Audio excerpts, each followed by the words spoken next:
So we were on the subject of emptiness, and we were talking about the emptiness of a pen, and we were asking, well, how the heck is emptiness going to help me? You know, so if understanding emptiness is important, then what does it do for me? How can it help me get the things I want, be in the relationships I want, help other people? Why should understanding the pen help me and other people? So we were just talking about how the pen is like a blank movie screen. The emptiness of the pen means that the pen is like a blank white movie screen.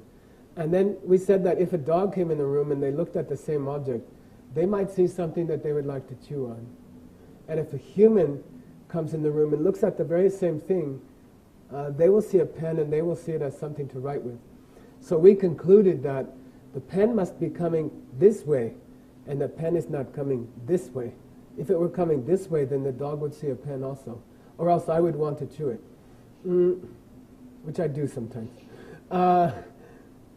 So then we talked about, is it voluntary what my mind is doing? You see, if my mind is somehow putting an image of a pen on this thing, if something is coming out of my mind and making me see a pen, laying a pen on this object, if that's coming from my own mind, is it voluntary? Is it something I can just choose to do? You see, because then things would be exciting.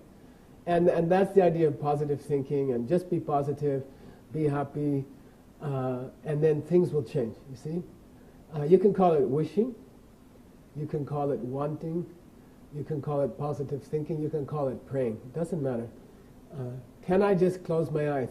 If the pen runs out of ink, since the pen is coming from me, can I just close my eyes and wish more ink, more ink, more ink? If I'm just positive, if I think positively, will the problems in my life change? Will my boss become a nicer person?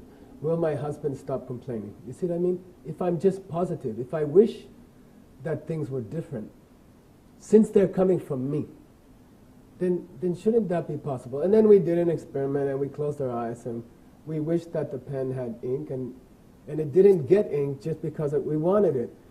So we can conclude that the pen is coming from me. Whether it has ink or not is coming from me. But it's not something voluntary. I can't control the process in the present moment. Can I control it in the future? You see what I mean? Can I make things happen? Even if I can't wish things into being one way or the other now, is there some process, is there some way in which I could create the world I want and the relationships I want on the blank screen, on the emptiness of the world, which is filled in from my mind like a movie projector? Can I make things happen that I want to happen? And I did, okay? I did, all right? My Lama challenged me to make a lot of money for refugees. He challenged me to start a business in New York. It was the last thing I wanted to do. I have no interest in business. But he said, as an experiment, in the understanding of emptiness, you see if you can sculpt or create a future. Can you make money using the principles we taught you? And we'll give the money away. We'll give it to poor people, okay? And I did. And he taught me how to do it. You see, you can create your future.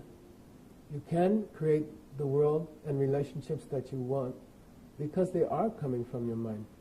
But you have to understand how they're coming from your mind. If you don't understand how they're coming from your mind, and you just try to wish a relationship to be a certain way, it's not going to work. And you know that because you tried. There's nobody who's having a bad relationship that wants to have a bad relationship. They're all wishing it would be good. But wishing doesn't change it. So how do you change it? Well, then you have to understand, why is it you're seeing a pen? What makes your mind project a picture of a pen onto the subject? And that picture is so good that you can use it as a pen, all right? We're not just talking the mind makes up something. We're talking the mind making up a thing which is so good that it works.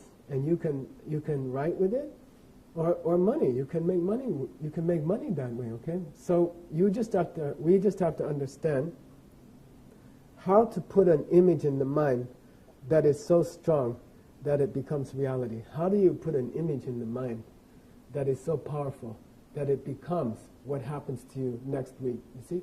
And for that, you need to understand seeds in the mind. We say that if you understand how to plant a seed within your own mind, then you can create the world you want. You can have the income you want. The company he asked me to make is now $250 million, 10,000 people working there. And it was all created from seeds in the mind. So how do you put a seed in the mind? If we just give a small example of a pen, and we understand how to put a seed in your mind, how to plant a seed in your mind, then you can run with it. You can take it from there. You can create the relationship you want. You can improve your health or your appearance. You can make money, and you can change the world. I mean, that's the whole point, isn't it? You could create a world that doesn't have hunger or war. If you understand how to make a pen, eventually you can work up to creating a whole world, okay? Which we call mandala. That's the meaning of mandala, right? So how would you create a seed in your mind to see this object as a pen? And we know that, for example, the dog we were talking about doesn't have that seed in their mind, so they don't see this object as a pen, all right? How do you put a seed in your mind that will enable you to see a pen, that will open in the mind and then cause your mind to lay a picture of a pen on this object which is so good that you can write with it, okay? I'll show you, all right? Let's say I want pens in the future. And then you can use it for dollars later, you can use it for a boyfriend later, you can use it for a thinner body or a stronger body. You can use it for whatever you want. Or a world that doesn't have war in it. You see? You can use it for anything. How do you plant a seed in the mind for an object that you want? Right? So actually you need another person. To plant a seed in the mind requires other people. You need other people. So for a seed planter expert, other people become very valuable and precious. You need other people. You can plant a seed with yourself, but it's very weak and very small. You need other people with whom you can plant a seed. So let's say I want pens next week. In my future, I would like to have pens. And again, it could be a boyfriend, it could be a stronger body, it could be $1 million. It doesn't matter. Or a world that doesn't have war. I want to see something a week or 2 weeks from now. How do I put the seed in my mind that will enable me to see that? So you look for someone who needs what you want. You see? Let's say I need pens. I want pens. I would like to have pens in my world next week or 2 weeks from now. So then I have to look around in my life. I need to find people who need what I want, you see? I need to find, in this case, someone who wants a pen. If I want money, I have to find people who desperately need money. If I want a new relationship, I have to find someone who wants a relationship. If I want to create peace in the world, I have to find and help people create peace, okay? So in the case of a pen, I look around and I try to find someone who needs a pen. I'm very sensitive to people who need a pen. Or I'm very sensitive to people who are looking for a new relationship. When I spot one, I jump on it and I grab them and I say, you need a pen. They say, yes, I really need a pen right now. Then I take my favorite pen. This happens to be my favorite kind of pen. This kind of pen is hard to get. It's from Japan, and I really like them. So I take my favorite pen and I say, okay, I understand you need a pen. Then I slowly offer it to them, okay? My hand, by the way, my mind is watching my hand, right? I am watching one hand with a pen that is approaching another. This is the other person's hand. And my mind is like a video camera. My mind is watching my hand go down to the other person's hand. And then there's a very crucial moment when the pen touches the other person's hand.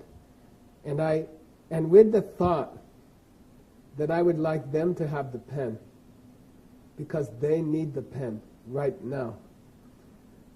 Watch. I release the pen. I let go. And that's called giving. That action, that moment of thinking they need this thing and I will give it to them. And you release you hold on your own pen. After you release it, it's not yours anymore. It becomes theirs. It is a very profound moment. Mine, mine, mine, mine, yours. When I go from mine to yours, when I think this pen is no longer mine, now this pen is yours, that perception, that thought plants a seed in my mind for a pen. All right? That's cool. That's really cool. That moment of thought puts a seed for a pen in my mind. Then you should ask me a question. You should say, what's the point? You know, you already have a pen. Why go give a pen if you're putting a seed in your mind for a pen? Why not just keep the pen? You see, that means you don't really understand the nature of seeds. Seeds are amazing. Think about the seed which created your body. Okay, there was a little tiny thing, looks like a tadpole, sperm from your father. And then there was a little thing that looks like a donut, or I don't know what it looks like. It's the egg from your mother, right? And the red egg and the white sperm. And then they meet. It's only a few cells. Meet each other at your conception. And then for 50, 60, 70 years, your body is sustained by those few cells. Those seeds, those two seeds, are strong enough. They have some amazing, miraculous power within the two seeds that for 50, 60, 70 years, all of the cells of your body, trillions upon trillions of cells, even at any given moment, are created from the two.